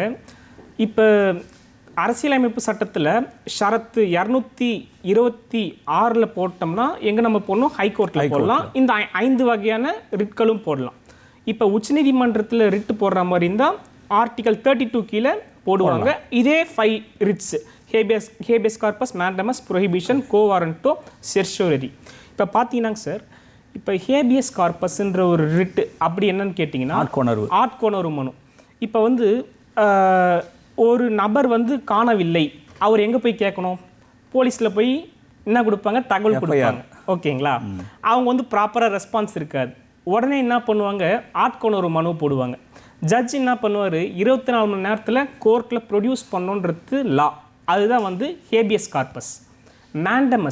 மேண்டமஸ்ன்றதுங்க சார் டு கமாண்ட். அதாவது ஒரு பப்ளிக் ஆஃபீஸில் ஒரு வேலை நடக்காது, இதை வந்து நீங்கள் பண்ணுங்க, தமிழில் வந்து செயலுறுத்தும் நீதி பேராணைன்னு சொல்லுவாங்க. இந்த டாக்குமெண்ட்டை மூவ் பண்ணுங்க, இல்லை இதில் சைன் பண்ணுங்க, இது ஏன் இன்னும் நிலுவையில் வச்சுருக்கீங்கன்ட்டு சொல்கிறது தான் வந்து ரிட் ஆஃப் மேண்டமஸ், கமாண்டுன்னு சொல்லுவாங்க. அது நீங்கள் செஞ்சே ஆகணும். 3வது வந்து ப்ரொஹிபிஷன், தடையுறுத்தும் நீதி பேராணை. இப்போ எதனா ஒரு அசம்பாவிதங்கள் அந்த மாதிரி எதனா நம்மளுக்கு சட்ட ரீதியாக வந்துருச்சுன்னா இதை வந்து கோர்ட்டில் போயிட்டு இது நடக்கக்கூடாது, ப்ரொஹிபிட் பண்ணணும். அதனால தான் பேர் வந்து ரிட் ஆஃப் ப்ரொஹிபிஷன், தடை. அந்த நீதி பேரணை பேரே தடை நீதி பேரணை தான். தென் வந்து கோவாரண்டோ, கேள்வி இருத்தும் நீதி பேரணை. அவங்கள வந்து நீங்கள் எந்த அடிப்படையில் வந்து இவரை வந்து நியமனம் பண்ணீங்க, எந்த அடிப்படையில் இவருக்கு வந்து பதவி கொடுத்தீங்க, எந்த அடிப்படையில் இது வந்து நடந்ததுன்ட்டு கேள்வி கேட்கலாம். அந்த நீதி பேரணை பேர் வந்து ரிட் ஆஃப் கோவாரண்டோ. 5வதான ரிட்டு தான் முக்கியமான ரிட்டு, ரிட் ஆஃப் செர்ஷோரரின்னு சொல்லுவாங்க சார். இப்போ அது வந்து ஒரு ஆவணத்தையோ இல்லை ஒரு முக்கியமான ஒரு சில டாக்குமெண்ட்ஸையோ வந்து கேட்பாங்க, கால் ஃபார் ரெக்கார்ட்ஸ். அதெல்லாம் சரி பார்ப்பாங்க, கோர்ட்டே வந்து சரி பார்க்கும். அந்த இதுதான் இருக்கிறதுலே முக்கியமான ரிட்டு. அது வந்து எல்லாமே ப்ராப்பராக நடந்திருக்குங்களா, இல்லைனா அதில் எதனா ஒரு மிஸ்லீட் பண்ணிருக்காங்களா, உட்பட்டு தான் நடந்திருக்கா, சட்டத்துக்கு உட்பட்டு நடந்திருக்கா, இல்லைனா அப்பாற்பட்டு நடந்திருக்கான்றது ரிட் ஆஃப் செர்ஷோரரின்னு சொல்லுவாங்களே. இந்த 5 ரிட்டும் வந்து முக்கியமான ரிட்டுங்க சார். இப்போ யார் வேணாலும் ரிட்டு ஃபைல் பண்ணலாமான்னு கேட்டிங்கன்னா இந்திய குடிமகன் யார் வேணாலும் உயர்நீதிமன்றத்தையோ இல்லை உச்சநீதிமன்றத்தையோ எந்த நேரத்துலையும் போய் கதவு தட்டலாங்க சார். அதுதான் சட்டம், அதுதான் லா. இது எதில் வருதுன்னு கேட்டிங்கன்னா கான்ஸ்டியூஷன் ஆஃப் இந்தியா கீழே தான் வருது. இந்திய அரசியலமைப்பு சட்டம் 1950 கீழே தான் வந்து இவங்க ரிட்டு போட முடியும். எந்த அவங்க உரிமை மீறும் போதோ அந்த உரிமையை வந்து திரும்பி பெற்றுக்கலாம் இந்த 5 ரிட்டு மூலியமாக. இப்போ பார்த்தீங்கன்னாங்க சார், கான்ஸ்டியூஷன்லேயே வந்து முக்கியமான ஒரு பகுதி வந்து ஃபண்டமெண்டல் ரைட்ஸ்ன்னு சொல்லுவாங்க, அடிப்படை உரிமைகள். நம்ம வந்து எதுவுமே வந்து இல்லாமல் இருக்கலாம், பட் ஃபுட்டு, க்ளோத், ஷெல்டர் வந்து இல்லாமல் இருக்க, அதெல்லாம் வந்து பேசிக் நீடு, அடிப்படை உரிமைகள். இப்போ 6 வகையான அடிப்படை உரிமைகள் இருக்குங்க சார். இப்போ வந்து ரைட் டு ஈக்குவாலிட்டி, சமதர்ம உரிமை, ரைட் டு ஃப்ரீடம், தென் சுதந்திர உரிமை, ரைட் அகெயின்ஸ்ட் எக்ஸ்ப்ளாய்டேஷன், சுரண்டலுக்கு எதிரான உரிமை, ரைட் டு ரிலீஜியன், மத உரிமை, அப்புறம் கல்ச்சுரல் அண்ட் எஜுகேஷ்னல் ரைட்ஸ். இந்த 6வதாக வந்து தாங்க சார் ரிட்டு. அது வந்து 31லேருந்து 35 வரைக்கும் இருந்ததுங்க சார். அதை வந்து ரிப்பீல் பண்ணிட்டாங்க, நீக்கிட்டாங்க. அமெண்ட்மெண்ட் மூலமா நீக்கிட்டு ரிட்டாக கொண்டு வந்துட்டாங்க. நீங்கள் கேட்டீங்க இல்லைங்களா கேள்வி, 32க்கும் 26க்கும் யார் வேணாலும் எப்போ 226க்கு எப்போ வேணாலும் போட்டலாமான்னு கேட்டிங்கன்னா கண்டிப்பாக போடலாம். எனக்கு எப்போ இந்த 6 உரிமை எப்போ மீறப்படுதோ நான் அப்போ எப்போ வேணாலும் போய் வந்து உச்சநீதிமன்ற கதவையும் தட்டலாம், உயர்நீதிமன்ற கதவையும் எப்போ வேணாலும் ஒரு சாதாரண ஒரு நபர் கூட தட்டலான்றது தாங்க சார் சட்டம். இல்லை, என்னுடைய இது இடையே நான் பேசுறது மன்னிக்கணும். இப்போ இந்த 226 ஹைகோர்ட்டில் நான் போடுறேன், இதில் ஏதோ ஒரு ரிட்டை நான் பண்ணுறேன், இந்த ரிட்டு நிராகரிக்கப்படுகிறதுன்னு வச்சுங்க. ஓகேங்க. இதே ரிட்டை அப்படியே கேரி பண்ணலாமா சுப்ரீம் கோர்ட்டுக்கு, இல்லை again I have to file இட்டா? சார் இப்போ நம்ம மெட்ராஸ் ஹைகோர்ட் எடுத்துப்போங்க சார்.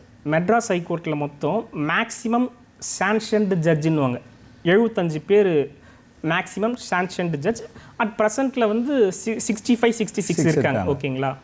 இப்போ பார்த்தீங்கன்னாங்க சார், இப்போ ஃபஸ்ட்டு யார் வேணாலும் ரிட்டு போடலாங்க சார். ஒரு சிங்கிள் ஜட்ஜுன்னு சொல்லுவாங்க. ஒரு கோர்ட்டுக்கு ஒரு ஜட்ஜ் இருப்பார், அது வந்து சிங்கிள் ஜட்ஜு. அவர் வந்து டிஸ்மிஸ் பண்ணிடுறாரு, உன்னோட ரிட்டை வந்து என்னால் ஏற்றுக்க முடியாது போட்டுடுறாரு. ஓகேங்களா? இப்போ வந்துங்க சார் டிவிஷன் பெஞ்சுன்னு சொல்லுவாங்க. டிவிஷன் பெஞ்சுன்றது ஒரு கோர்ட்டில் வந்து 2 நீதிபதி இருப்பாங்க. இப்போ வந்து மாவட்ட கோர்ட்லேயோ இல்லைனா வந்து ஒரு மேஜிஸ்ட்ரேட் கோர்ட்லேயோ 2 ஜட்ஜு உட்கார மாட்டாங்க. டிவிஷன் பெஞ்சுன்றது 2 ஜட்ஜு உட்காருவாங்க. Only in high court and also will applicable to supreme court and also will applicable to the international court of justice. ICJ Netherlands ஹேகில் இருக்குது, அங்கேயும் அப்ளிகபிள் ஆகும். இப்போ நம்ம கான்செப்டுக்கு வருவோங்களே, சிங்கிள் ஜட்ஜ் வந்து டிஸ்மிஸ் பண்ணிட்டாருங்க சார், ரிட்டை வந்து டிஸ்மிஸ் பண்ணிட்டார். எங்கே போகலான்னு கேட்டிங்கன்னா அப்பலண்ட் அத்தாரிட்டி வந்து டிவிஷன் பெஞ்சுக்கு போகணும். 2 பேர் கொண்ட நீதிபதி உள்ள கோர்ட்டுக்கு அங்கே போகணும். ஆனால் ஒரு சில மேட்டர்லாம் என்ன பண்ணணும், நேரடியாக வந்து சுப்ரீம் கோர்ட்டுக்கு தாங்க சார் போகணும். அதெல்லாம் ஒரு சில லாஸ் இருக்குது, ஒரு சில ப்ரொசீஜர்ஸ் இருக்குது. பட் லா இதுதான் சொல்லுது, டிஸ்மிஸ் பண்ணிட்டாங்க, சிங்கிள் ஜட்ஜ் டிஸ்மிஸ் பண்ணிட்டாருன்னா டிவிஷன் பெஞ்ச். ஆனால் டிவிஷன் போகாமே சுப்ரீம் கோர்ட் போகலாம். ஒரு சில மேட்டர்ஸ், ஒரு சிலது அது வந்து சுப்ரீம் கோர்ட் அலோவ் பண்ணணும். ஆமாம், அட்மிட் பண்ணணும். அட்மிஷன் சொல்லுவாங்க சார், ரிட்டில் வந்து அட்மிஷன் சொல்லுவாங்க. அந்த ஒரு ஃபஸ்ட்டு ஹியரிங்லேயே வந்து எல்லாமே ப்ரொடியூஸ் பண்ணுவோம் ஜட்ஜு கிட்ட. அது வந்து ஜட்ஜு முடிவு பண்ணுவார். அது வந்து ஒரு பிரைமா ஃபேஸின்னு சொல்லுவாங்க ஆங்கிலத்தில். அது வந்து ஒரு முகாந்திரம் இருக்குதுங்களா, இதை வந்து ஏற்றுக்கலாமான்னு பார்த்துட்டு தான் வந்து அட்மிட் பண்ணுவாங்க. அட்மிட் பண்ணதுக்கு அப்புறம் தான் வந்து வழக்கே வந்து சூடு பிடிக்கும். அதான் நீ சொல்கிறது ஒன்று புரியுது. இப்போ உச்சநீதிமன்றத்துக்கும் உயர்நீதிமன்றம் எந்த வித்தியாசம் இல்லை. ஏன்னா இவங்களுடைய ஏரியா வந்து பெருசு, ஹியூஜ் ஏரியா, ஒரு மாநிலம், பவர் வித்தியாசம் சார். அப்போ வந்து இவங்க வந்து ஃபோக்கஸ்டாக ஒரு சில முக்கியமான விஷயங்களை தான் உச்சநீதிமன்றம் எடுக்கிறாங்க. ஆமாம், அதனால் பவரை பொறுத்துக்கு எல்லாமே ஒன்று தான். சார், அதாவதுங்க சார், உயர் நீதிமன்றத்துக்குன்னு ஒரு குறிப்பிட்ட பவர் மட்டும்தான் இருக்குது, எல்லா மேட்டர்ஸுமே எடுக்க மாட்டோம். அதாவது போர்ட்ஃபோலியோன்னு சொல்லுவாங்க ஆங்கிலத்தில். இப்போ ஒரு குறிப்பிட்ட ஜட்ஜு வந்து ஒரு குறிப்பிட்ட மேட்டர் மட்டும் தான் பார்ப்பார். இப்போ அது மாஸ்டர் ஆஃப் ரோஸ்டர்னு சொல்லுவாங்க. மாஸ்டர் ஆஃப் ரோஸ்டர் வந்து எப்பயுமே சிஜே தான் வச்சுருப்பார். இப்போ சுப்ரீம் கோர்ட்னு பார்த்தீங்கன்னா சீஃப் ஜஸ்டிஸ் ஆஃப் இந்தியா கிட்ட தான் வந்து கண்ட்ரோல் இருக்கும். இப்போ மெட்ராஸ் ஹைகோர்ட்னு பார்த்தீங்கன்னா சீஃப் ஜஸ்டிஸ் கிட்ட இருக்கும். எப்பயுமே அவர் தான் வந்து தலைமை நீதிபதி, அவர்கிட்ட தான் மாஸ்டர் ஆஃப் ரோஸ்டர் இருக்கும். யாருக்கு எந்த கேஸ் அலாட் பண்ணணுன்றது அவர் தான் முடிவு பண்ணுவார். அதே மாதிரி இப்போ ஒரு கமர்ஷியல் மேட்டர்ஸ்லாம் எடுத்துக்கிங்கன்னு வச்சுக்கோங்களேன், உதாரணத்துக்கு ஒரு 500 கோடிக்கு மேலே போகாது, அது வந்து ஒரு ஜூரிஸ்டிக்ஷன், அது வந்து ஒரு ரெஸ்ட்ரிக்ஷன். ஓகேங்களா? அந்த மாதிரி ஒவ்வொருக்கும் ஒரு மேட்டருக்கும் ஒன்று சிவில் மேட்டர் இருக்கும், கிரிமினல் மேட்டர் இருக்கும், ரிட் மேட்டர் இருக்கும், ஆர்பிட்ரேஷன் மேட்டர் இருக்கும். அந்த மாதிரி ஒரு வகை இருக்குது. அதெல்லாம் வந்து சிஜே தான் முடிவு பண்ணுவார், யாருக்கு என்ன போடலாம், யாருக்கு என்ன ஜூரிஸ்டிக்ஷன் போடலாம், எந்த வருடத்துலேருந்து எப்படி போடலாம், எந்த ஜட்ஜு முடிவு பண்ணுவார். ஒரு சில ஜட்ஜு வந்து ஒரு சில மேட்டர் எடுக்க மாட்டாங்க, அவங்க வந்து சிஜேக்கு லெட்டர் எழுதுவாங்க, I am not interested to take this matter, அவர் வேறு ஜட்ஜுக்கு ரெஃபர் பண்ணுவோம். இதுதான் லா, இதுதான் கான்செப்ட். பட் ஹை கோர்ட்டை விட சுப்ரீம் கோர்ட்டுக்கு தான் வந்து பவர் அதிகம். ஆனாங்க சார், இப்போ ப்ரெசன்ட் சுச்சுவேஷன் பார்த்தீங்கன்னா 25 ஹைகோர்ட் இருக்கிறதா சொன்னேன் இந்தியாவில். அதே மாதிரி ஒரே ஒரு உச்சநீதிமன்றம் தான் இருக்குது. இப்போ ஆர்டிக்கல் 113 ஒரு முக்கியமான ஷரத்து இந்திய அரசியலமைப்பு சட்டத்தில், சீட் ஆஃப் சுப்ரீம் கோர்ட்னு சொல்லுவாங்க சார். அதாவது உச்சநீதிமன்ற கிளை கொண்டு வரணும். அதாவது இப்போ டெல்லியில் மட்டும்தான் சுப்ரீம் கோர்ட் இருக்குது. இப்போ வந்து பாம்பே, சென்னை, அலகாபாத், வெஸ்ட் பெங்கால், இப்போ வந்து பல பிளேஸில் கொண்டு வரலான்ட்டு குறிப்பிட்டிருக்காங்க. அது வந்து சரத்து 130 சொல்லியிருக்காங்க. இப்போ ப்ரப்போசலும் பார்லிமெண்ட்டில் போயிட்டுருக்கு, ஜுடிஷியல் ரிஃபார்ம்ஸில் அதுவும் ஒன்று கொண்டு போயிட்டுருக்காங்க. அது வந்து ஒரு முக்கியமான தேவை. கோடிக்கணக்கில் கேஸ் தேங்கிட்டு இருக்கு, அதை குறைக்கிறதுக்கு வேறு வழி இல்லை. ஒரு கிளைகள் உருவாக்கணும், மாற்று முறை தீர்வு என்னன்றதை கொண்டு வரணும், வழக்கு விசாரணை ரீஃபார்ம்ஸை கொண்டு வரணும், அதுக்கேற்ற சொல்யூஷனை கொண்டு வந்தால் மட்டும்தான் விரைவில் நீதி கிடைக்கும், விரைவில் சொல்யூஷன் கிடைக்கும். அப்போ தான் வந்து மக்களும் ஹாப்பியாக இருப்பாங்க. இது வந்து லா, இது வந்து ஒரு அவேர்னஸ். ஓகே, அது தொடர்ந்து மன்னிக்கணும், தொடர்ந்து பேசிட்டே இருக்கலாம். ஏன்னா நம்ம நேரம் வந்து கொடுக்கப்பட்ட இது ஒரு பெரிய கடல். கான்ஸ்டியூஷனில் வந்து இன்றைக்கு 425 ஆர்டிகல்ஸும் கிட்டத்தட்ட 12 ஷெட்யூல் வந்தாச்சு. இப்போ அமெண்ட்மெண்ட்ஸ்லாம் பண்ணி 395 வந்தாச்சு. அது நிறைய பேசிகிட்டே இருக்கணும். ஆனால் நல்ல தகவல்கள் ரொம்ப அருமையாக சொன்னீங்க. இப்போ நம்ம ஒரு கடைசி ரவுண்டுக்கு வந்திருக்கோம். அடில் நீங்கள் ஒரு மாணவருக்கு டீச் பண்ணுறீங்க, ஒரு ஐஏஎஸ் சிவில் சர்வன்ஸ்க்கு டீச் பண்ணுறீங்க, நெக்ஸ்ட்டு வரப்போகிறவங்க அவங்க தான் இந்த நாட்டை ஆள போகிற இளைஞர்கள். அவங்களுக்கு என்ன சொல்ல வரீங்க? ஒரு அரசியல் சாசனத்தை எப்படி அவங்களுக்கு பாதுகாப்பாக இருக்குது, அந்த அரசியல் எப்படி பயன்படுத்தி மக்களுக்கு நல்லது பண்ணலாம், நீங்கள் என்ன நினைக்கிறீங்க? நிச்சயமாக சார், இது ஒரு ரொம்ப நல்ல கேள்வி சார். சார், இந்த கேள்வியை நான் 2 இதுவாக எடுத்துக்கிறேன். குடிமக்களுக்கு என்ன சொல்லணும், இந்த போட்டித் தேர்வுக்கு வர குடிமைப்பணி ஆர்வலர்களுக்கு என்ன சொல்லலாம் அப்படிங்கிறத 2ஆக பிரித்து சொல்கிறேன். குடிமக்கள் அனைவரும் வந்து இந்த கான்ஸ்டியூஷன் பற்றின ஒரு பேசிக் அவேர்னஸ் வந்து நிச்சயமாக வந்து அவங்கக்கிட்ட இருக்கணும் சார். நமக்கு வந்து பெரும்பாலும் கான்ஸ்டியூஷன் வந்து நமக்கு வந்து 6ஆம் கிளாஸ் 7ஆம் கிளாஸ் 8ஆம் கிளாஸ் மேக்ஸிமம் 10ஆம் கிளாஸோட சோஷியல் சயின்ஸ் புக்கில் முடிஞ்சிருது. அது எந்த அளவுக்கு டெப்த்தாக நடத்தியிருக்காங்க ஸ்கூலில் அப்படிங்கிறது ஒரு கேள்விக்குறியான ஒரு விஷயம். ஸோ அப்படி இருக்கிறதுனால அந்த குழந்தைகளுக்கு அது புரியாது அந்த வயசில். ஆனால் அவங்க அடல்ட் ஆன பிறகு காலேஜ் வந்துடுறாங்க. காலேஜ் வந்த பிறகு அவங்களுக்கு இதை பற்றின அவேர்னஸ் இருக்கானா? இல்லை சார். ஸோ இப்போது ரீசெண்டாக கவர்மெண்ட் வந்து ஒரு லா கொண்டு வந்தாங்க. என்னதுன்னா, environmental education should be mandatory in all the டிகிரிஸ்ன்னு ஒன்று. எல்லா டிகிரிலையும் என்வாரன்மெண்ட்டுக்கு ஒரு பேப்பர் வச்சாங்க. அந்த மாதிரி சட்டத்துக்குமே ஒரு மேண்டேட்ரி பேப்பர் எல்லா டிகிரிக்கும் வைக்கணும். அரசியல் சாசனத்தை வைக்கணும். அது இன்ஜினியரிங்க்கும் வைக்கணும், டாக்டருக்கும் வைக்கணும். வெறும் லாயர்ஸ் மட்டும் தான் இப்போ படிக்கிறாங்க. ஸோ அப்படி இல்லாமல் என்வாரன்மெண்டல் எஜுகேஷன் எப்படி மேண்டேட்ரி ஆக்கணுமோ, அரசியலமைப்பு சட்டமும் கல்வித்துறையில் மேண்டேட்ரி ஆக்கணுங்கிறது ஒரு விஷயம் சார். அதை தாண்டி அனைத்து குடிமக்களும் அடிப்படை கடமைகளை வந்து உணரணும் சார். நமக்கு 42வது அமெண்ட்மெண்ட்டில் ஆர்டிகல் 51A ஃபண்டமெண்டல் டியூட்டிஸ் அடிப்படை கடமைகள் அப்படின்ட்டு ஒரு 11 கடமைகள் வந்து அனைத்து குடிமக்களுக்கும் அரசாங்கம் வந்து கான்ஸ்டியூஷன் மூலமாகவே வந்து அது கொடுத்துருக்காங்க. அந்த அடிப்படை கடமைகள் நம்ம தேசிய இறையாண்மைக்கு அகெயின்ஸ்டாக போகக்கூடாது, நாட்டுடைய ஒற்றுமைக்கு இருக்கணும், சகோதரத்துவத்தை கொண்டு வரணும், பெண்களை வந்து தாழ்வாக நடத்தாமல் இருக்கணும், அறிவுபூர்வமாகவும் அறிவியல் பூர்வமாகவும் சிந்திக்க வேண்டும். இந்த மாதிரி அதே மாதிரி தன்னுடைய மகன்களோ மகள்களோ இருந்தாங்கன்னா அவங்களுக்கு கல்வி கொடுக்கணும், அடிப்படை கல்வி, சுற்றுச்சூழலை பாதுகாக்க வேண்டும், அனைத்து உயிரினங்களையும் மதிக்கணும் அப்படிங்கிற இந்த மாதிரியான நீங்க சொன்னீங்களா அனைத்து உயிரினங்களுக்கு 51A அது 42 அமெண்ட்மெண்ட். ஏன்னா அதுவே ஒரு மினி கான்ஸ்டியூஷன் தான் சொல்றாங்க. 42 தான் மிகப்பெரிய அமெண்ட்மெண்ட்ஸ் நிறைய வந்தது. ஆமா, அதுல இந்த அடிப்படை கடமைகளை கொண்டு வந்திருக்காங்க. அதாவது குடிமக்களுக்கு அடிப்படை உரிமைகள் இருக்கிறப்போ அவங்க அந்த உரிமைகளை என்ஜாய் பண்றப்போ அடிப்படை கடமைகளும் நாட்டுக்கு ஆகணும். நாடு என்ன செய்தது உனக்குங்கிறது யோசி, நீ என்ன செய்ததற்கு அப்படிங்கறத அவங்க யோசிக்கணும் அப்படிங்கிறது அடிப்படை கடமை. உரிமைகள் ஒன்றில கடமைகள் இருக்கு. அப்போ இதுதான் சார், இப்போ சார் சொன்னார்ல, என்னுடைய அடிப்படை உரிமையுடைய வரம்பு வந்து மூக்க தொடர்றது. அப்போ என்னுடைய கடமை என்னதுன்னா உங்க 3 பேரோட அடிப்படை உரிமைகளை நான் பாதுகாக்கணும். மூக்க தொடக்கூடாது. அதுதான் அடிப்படை கடமை. இது பொதுமக்களுக்கு. சிவில் சர்வீஸ் படிக்கிற குடியுரிமை மாணவர்கள் அனைவருக்கும் என்ன சொல்லணும் அப்படின்னா, இது வந்து காந்தி தலிஸ்மான்னு ஒன்று சொல்லுவாங்க. எப்போதும் நீங்கள் வந்து ஒரு முடிவு எடுக்கிறதுக்கு முன்னாடி யாரை நினைக்கணும் அப்படின்னா, ஒரு வரிசையில் நிற்கிற உங்கள் கண் மூடினா ஒரு கடை கோடியில் இருக்கிற ஒரு பேசிக் ஃபெசிலிட்டிஸ் கூட இல்லாத ஒரு ஏழை தாத்தா மைண்டில் வச்சுக்கிட்டு அந்த வரிசையில் கடைசியாக இருக்கவனை நினச்சி முடிவெடுங்க அப்படின்னு சொல்கிறாருல்ல. அந்த மாதிரி நீங்கள் உங்களுடைய என்டையர் சர்வீசஸில் எப்போ ஒரு டெசிஷன் எடுக்கணும்னு இருந்தாலும் கான்ஸ்டியூஷனை ஒரு ரெஃபரன்ஸ் பாயிண்ட்டாக வச்சுக்கிட்டு, டிபிஎஸ்பி ஒரு ரெஃபரன்ஸ் பாயிண்ட்டாக வச்சுக்கிட்டு, ப்ரியாம்பிளில் சொன்ன அந்த ஐடியல்ஸ் ரெஃபரன்ஸ் பாயிண்ட்டாக வச்சுட்டு முடிவு எடுக்கணும். அம்பேத்கர் வந்து இதே நவம்பர் 26, 1949 ஒரு 2 நாள் முன்னாடி இறுதி ஸ்பீச்சில் ஒன்று சொல்லியிருப்பாரு. என்ன சொல்லியிருப்பாருன்னா, நம்ம வந்து ஒரு மொழியாலோ இனத்தாலோ நமக்கு ஐடென்டிட்டி வரல, வி ஹாவ் கான்ஸ்டியூஷனல் ஐடென்டிட்டி அப்படின்னு சொல்லுவார். இந்த அரசியலமைப்பு சாசனம் மூலமா தான் நமக்கு ஐடென்டிட்டியே வந்திருக்கு. அந்த ஐடென்டிட்டி அரசியல் சாசன அடையாளத்தை இந்தியன் அப்படின்றது இந்தியனுங்கிறது அரசியல் சாசனம் தான் நமக்கு அந்த அடையாளம் கொடுக்குது. அந்த அடையாளத்தோட நீங்க பின்பற்றுங்க அப்படிங்கிறத. Very good sir. நீங்க ஒரு அரசு உயர் அதிகாரியா அரசு அலுவலர்களுக்கு என்ன சொல்றீங்க சார்? இதில் அரசு அலுவலர் அப்படின்றத விட தாண்டி நான் வந்து எல்லாருக்குமான ஒரு விஷயமா நான் அதை சொல்ல விரும்புகிறேன். ஃபண்டமெண்டல் ரைட்ஸை பற்றி பேசணும், ஃபண்டமெண்டல் டியூட்டிஸை பற்றி பேசணும். பட் இது எல்லாத்த விடவும் வீச் எங்கே அதிகமாக இருக்குன்னா இந்த டைரக்டிவ் பிரின்சிபல்ஸ் தான்.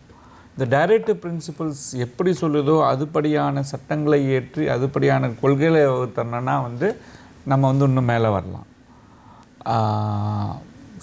இடையில வந்து நீங்கள் அவர் கேட்கும் போது இன்னொரு உச்ச நீதிமன்றமாக உயர் நீதிமன்றமானீங்க, அதில் ஒரு விஷயம் நான் உங்களுக்கு சுவாரஸ்யமான விஷயம் ஒன்று சொல்லணும்னு பார்த்துட்டு இருந்தேன்.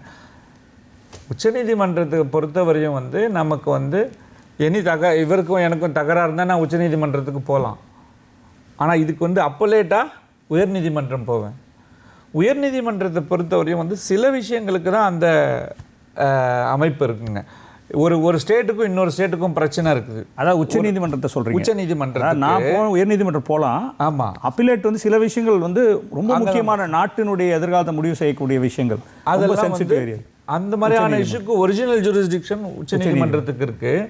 அது போக ஒரு ஸ்டேட்டுக்கும் ஒரு யூனியன் டெரிட்டரிக்கும், ஒரு ஸ்டேட்டுக்கும் ஒரு ஸ்டேட்டுக்கும் யூனியனுக்கும் இந்த மாதிரி விஷயங்கள்லாம் அங்கே தான் உச்சநீதிமன்றம். ஒரு ஹைகோர்ட் சொல்லக்கூடிய ஒரு தீர்ப்பு வந்து ஒத்து வரலன்னா உச்சநீதிமன்றமே அந்த தீர்ப்பை எடுத்து நான் பார்க்குறேன் அப்படின்னு சொல்லிட்டு ரிவ்யூ பண்ணலாம், சுவமோட்டாவாக எடுக்கலாம்.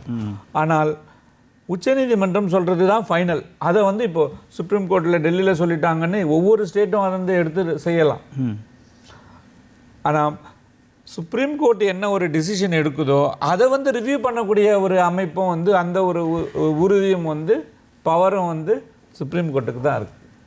அவங்களுக்குள்ளே இருக்குது. சுப்ரீம் கோர்ட் அதாவது இந்த பெருபரி கேஸில் ஒரு டிசிஷன் சொல்கிறாங்க, பின்னாடி கேஸ் வந்து பாரதில்லை அவங்களே ரிவ்யூ பண்ணுறாங்க. இன்னும் சொல்லப்போனால் நம்ம டைரக்டிவ் பிரின்சிபல்ஸ் வந்து எப்படி இருக்குன்னா, நீங்கள் எப்போ முடியுதோ, ஏன்னா எல்லாத்தையுமே ஃபண்டமெண்டல் ரைட்ஸில் வைக்க முடியாது. ஏன்னா ஃபண்டமெண்டல் ரைட்ஸில் அந்த 6 விஷயங்கள் சொல்லி the state shell not interfere, அரசு வந்து இதை செய்யக்கூடாது இப்படி தான் சொல்கிறாங்க. நெகட்டிவ் ரைட்ஸ் இது அரசை பொறுத்தவரை நெகட்டிவ் டைரக்ஷன்ஸ். எனக்கு வந்து இந்தந்த உரிமைகள்லாம் இருக்குது, அதில் வந்து ஸ்டேட் தலையிடக்கூடாது அப்படின்றாங்க. ஆனால் இந்த டைரக்டிவ் பிரின்சிபல்ஸ் இந்த அரசு இதையெல்லாம் செய்யலாம் அப்படின்னு நல்ல விஷயங்களை சொல்லுது. அப்படி இந்த விஷயங்கள் எல்லாம் செய்யலாம் அப்படின்னு சொல்லும் பொழுது ஒரு சந்தர்ப்பத்தில் அது வந்து சாதகமாக ஃபண்டமெண்டல் ரைட்ஸாகவும் வருதுன்றதுக்கு ஒரு எக்ஸாம்பிள் வந்து ரைட் டு எஜுகேஷன். அரசு வந்து எல்லாருக்கும் வந்து ஒரு நல்ல ஒரு கல்வி முறையை தரலாம் அப்படின்றது முன்ன வந்து டைரக்ட் பிரின்சிபல்ஸ்ன்ற லெவல்லே இருந்தது. பின்னாடி அது வந்து ஒரு வழக்கு அப்படின்லாம் வரும்பொழுது ஒரு சமீப காலமாக ஒரு 15-20 வருஷத்துக்கு முன்னாடி வந்து ரைட் டு எஜுகேஷனும் வந்து ஒரு ரைட் ஆயிடுச்சு, ஆர்டிஇ. ஆமாம், அந்த மாதிரி வந்து ஒரு ரைட்டை வந்து நம்ம எடுத்துகிட்டு வந்திருக்கோம். அது ஆக தேவைக்கேற்ற மாதிரி டைரக்டிவ் பிரின்சிபல்ஸு ஃபண்டமெண்டல் ரைட்டுக்கு வந்திருக்கு. இப்போது ஃபண்டமெண்டல் டியூட்டியை பற்றி சொல்லும்போது ரொம்ப சிம்பிளாக சொல்லணுன்னா, நம்ம ரோட்டில் போகிறோங்க, I have all the right to use the road. அந்த ரோடை நான் எப்படி வேணால் யூஸ் பண்ணலாம், எனக்கு எல்லா உரிமையும் இருக்குது. அந்த ரோடை நம்ம சரியாக வந்து பயன்படுத்தணும், குப்பை போடாமல் இருக்கணும், அது என்னுடைய டியூட்டி. எனக்கு எப்போ வந்து அந்த ரோட்டில் போகக்கூடிய இது இருக்குதோ அப்போ அதில் குப்பை போடாமல் இருக்கக்கூடிய ஒவ்வொருக்கும் கடமையும் இருக்கிறது, உரிமையும் இருக்குது. வெறும் உரிமை மட்டும் பேசக்கூடாது, அந்த பேலன்ஸை நம்ம மெயின்டைன் பண்ணணும். நீங்கள் சொல்லுங்கள், வழக்கறிஞர்களே அட்வொகேட்ஸுக்கு என்ன பொறுப்பு இருக்கணும் அதை சொல்லுங்கள். அட்வொகேட்ஸுக்கு யார் எந்த நபர் வந்து அவங்களை அப்ரோச் பண்ணாலும் அவங்களுக்கு சீக்கிரமாக வந்து ஒரு ஜஸ்டிஸ் வாங்கி கொடுக்க வேண்டியது எங்களோட பொறுப்பு, அது எங்களோட கடமை. அதை வந்து சிறப்பாக செஞ்சு முடிக்கணும். பணம் மட்டுமே மோட்டிவ் இல்லை, சட்டத்தின் முன்னால் சட்டத்தை வைத்து சட்டத்தின் மூலம் அவருக்கு என்ன மாதிரியான உரிமைகளை பெற்றுத்தரணும், இதுதான் ஒவ்வொரு வழக்கறிஞர் மனசில் வச்சுக்கணும். ஆமாங்க, ரொம்ப ரொம்ப அழகாக சொன்னீங்க. 3 பேருக்கும் நிலையத்திற்கு வந்து இந்திய அரசியல் சாசன தினம் இன்று அழகாக நிறைய விஷயம் பேசலாம், ஆனால் முக்கியமான சில விஷயங்களை வந்து இந்த நிகழ்ச்சி மூலமாக எடுத்து சொன்னதுக்கு மூவருக்கும் டிடி தமிழ் நேயர்கள் சார்பாக நன்றியை தெரிவிச்சுக்கிறேன் சார்.